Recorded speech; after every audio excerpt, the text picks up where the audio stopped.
અત્યારનો એક સળગતો પ્રશ્ન છે પ્રતિક સર, અને એ સળગતો પ્રશ્ન છે બાળકોના હાથમાં આપેલો વિસ્ફોટક બોમ્બ, એ છે મોબાઈલ. આને લઈને તમે સોલ્યુશન ઉપર શું વાત કરવાના? પહેલાના યુગમાં રાક્ષસો બહુ મોટા, હા વિકરાળ, હા, અને આજના સમયમાં કેવું છે કે રાક્ષસ આવે પણ એની સાઈઝ ધીમે ધીમે નાની થતી જાય. અચ્છા, આજે રાક્ષસોને એ રાક્ષસને આપણે ક્યાંમાં લઈને ફરીએ વાહ, છીએ, વાહ, વાહ. અને એ રાક્ષસ એટલે ફોન. આજે આપણા બાળકોને સૌથી વધારે બગાડતો હોય ને તો એ ફોન.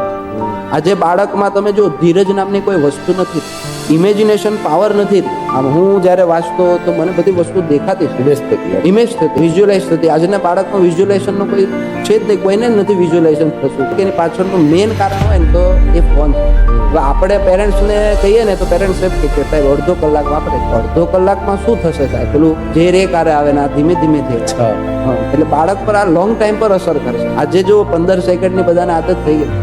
પહેલા મૂવી આવતા 2-2.5 કલાક 3 કલાકના મૂવી આવતા, આજે 1-1 1.5 કલાકના મૂવી આવે છે, કારણ કે લોકો પાસે સમય નથી ને ધીરજ નથી. મોબાઈલ ની ધીરજ ખોવાય. મારા મમ્મીનું મને એક વસ્તુ બહુ ગમે કે પ્રેમ અને ડર બંનેનું સંતુલન રાખવું. આજના પેરેન્ટ્સ શું છે, પ્રેમને હાઈ કરી દીધો અને ડર પ્રત્યે બાળકના અંદર માતા પિતાનો કોઈ ડર જ નથી. અને પેલું પ્રમુખ સ્વામી મહારાજનું મને એક વાક્ય ખૂબ યાદ આવે કે સુધારો બીજમાં થાય, વૃક્ષમાં નહીં.